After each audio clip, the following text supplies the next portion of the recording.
Here's something that genuinely messed with my head when I first came across it. There are foods sitting in your kitchen right now. Foods health magazines have called fine foods your doctor has never warned you about, that are slowly, quietly turning up the heat inside your body. I'm talking about chronic low-grade inflammation. Not the kind where you sprain your ankle and it swells up. That's your body doing its job. I'm talking about the silent, simmering kind that researchers at Harvard, Oxford, and the WHO have linked to heart disease, type 2 diabetes, Alzheimer's, depression, and certain cancers. And the worst part? Some of the foods driving it are ones we've been told are perfectly healthy. Let's get into it. Refined carbohydrates. Let's start with something on almost every table on the planet. White bread, white rice, pasta, crackers. Refined carbohydrates. Now I know what you're thinking. Rice is a staple for half the world. And you're right. But here's the distinction that matters. When grains are refined, the bran and germ are stripped away. What's left is pure starch. Eat that starch and your blood sugar spikes fast, triggering an insulin flood. Do that repeatedly over years, and insulin resistance develops. A landmark study in the American Journal of Clinical Nutrition tracked over 75,000 women and found that those eating the most refined carbs had significantly higher C-reactive protein, one of the most reliable markers of systemic inflammation in the body. This doesn't mean panic over a bowl of rice. Context matters. But if refined carbs are the foundation of every single meal, your body is paying a price. It's not announcing loudly, until it does. Vegetable oils. This one surprises people. Sunflower oil, corn oil, soybean oil. These are in almost everything processed. For decades, they were marketed as the heart-healthy alternative to butter and animal fat. But here's the problem. These oils are extremely high in omega-6 fatty acids. Omega-6 isn't inherently evil. Your body needs it. The issue is the ratio. Historically, humans ate roughly 4 parts omega-6 to 1 part omega-3. According to research in biomedicine and pharmacotherapy, the modern diet has pushed that ratio to between 15 and 20 to 1. That imbalance matters because excess omega-6 feeds a cascade of pro-inflammatory compounds in the body. A 2021 review in Nutrients found consistent associations between high vegetable oil intake and elevated inflammatory markers across populations in Europe, Asia, and North America. Frying your eggs in sunflower oil every morning, eating chips cooked in soybean oil, small in isolation, significant over a lifetime, ultra-processed foods. And I want to be specific, because processed food is a term people tune out. Ultra-processed means industrially manufactured with ingredients you wouldn't find in a normal kitchen. Emulsifiers, artificial colors, flavor enhancers, modified starches. Think instant noodles, packaged snacks, fast food, flavored yogurts, most breakfast cereals. A large study in the BMJ, following over 100,000 French adults, found that a 10% increase in ultra-processed food consumption was associated with a 10 to 12% increase in cardiovascular disease risk, with direct links to elevated inflammatory biomarkers. And this isn't just a Western problem.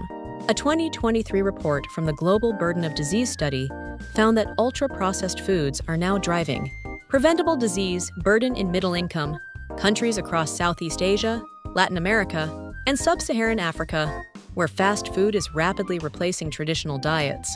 The mechanisms are multiple. These foods disrupt the gut microbiome, often contain trans fats or excess sugar, and many emulsifiers used, like carboxymethylcellulose, have been shown in studies to directly irritate the gut lining, triggering an immune response. Hey, real quick, if you're finding this useful, hit the like button right now. It takes 2 seconds and genuinely helps this kind of evidence-based content reach more people. Okay, back to it. Added sugar. I know you've heard this before, but here's the specific mechanism that makes it stick. When you consume excess sugar, particularly fructose from high fructose corn syrup or table sugar, your liver converts it to fat and generates uric acid as a byproduct. Elevated uric acid directly drives inflammation. On top of that, sugar bonds with proteins and fats to form advanced glycation end products. AGEs, which activate immune cells and put your body on low-level alert indefinitely. The WHO recommends keeping added sugar below 10% of daily calories. A 2022 global dietary analysis found most people in high-income countries consume roughly double that, and a study in Circulation found that people who got 17 to 21% of their calories from added sugar, had a 38% higher risk of dying from cardiovascular disease than those who kept it under 8%. That's not a small number. Alcohol. I'll keep this brief because I'm not here to lecture anyone, but the science is clear enough to mention. Alcohol is metabolized into acetaldehyde, which is directly toxic to cells.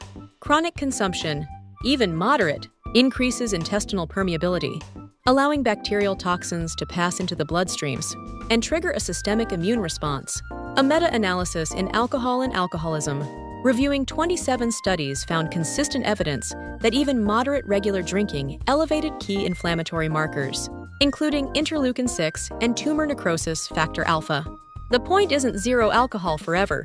It's that if you're dealing with joint pain, skin issues, fatigue, or digestive problems, alcohol might be quietly making it worse without getting the credit. Trans fats in the global picture. Trans fats, partially hydrogenated oils, are now banned or restricted in many countries, but they remain in food supplies across parts of South Asia, the Middle East, and Africa. The WHO estimates they still cause around 500,000 premature deaths per year from cardiovascular disease.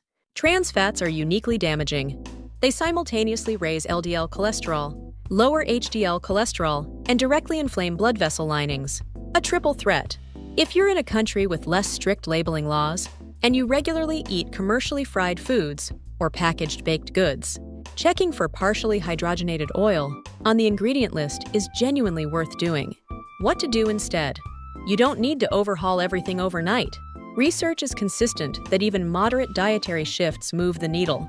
A study in JAMA Internal Medicine showed that switching toward a Mediterranean-style diet, more olive oil, legumes, fish, vegetables, and whole grains, reduced C-reactive protein by nearly 20% within just 12 weeks. The principle is simple. More whole foods, less industrial processing, more omega-3 fats from fish, walnuts, and flaxseed to rebalance those omega-6 ratios, less added sugar and refined starch. Your immune system isn't your enemy. It's trying to protect you. The problem is when our daily food choices keep telling it. There's a fire when there isn't one. Over years, that false alarm becomes the damage. If you've made it this far, genuinely thank you. Not as a formality, but because understanding this stuff matters far more than chasing quick fixes. If you want more content like this, grounded in real research, no hype, no miracle claims, subscribing is the best way to make sure you don't miss it. Hit that subscribe button and the notification bell, and I'll see you in the next one.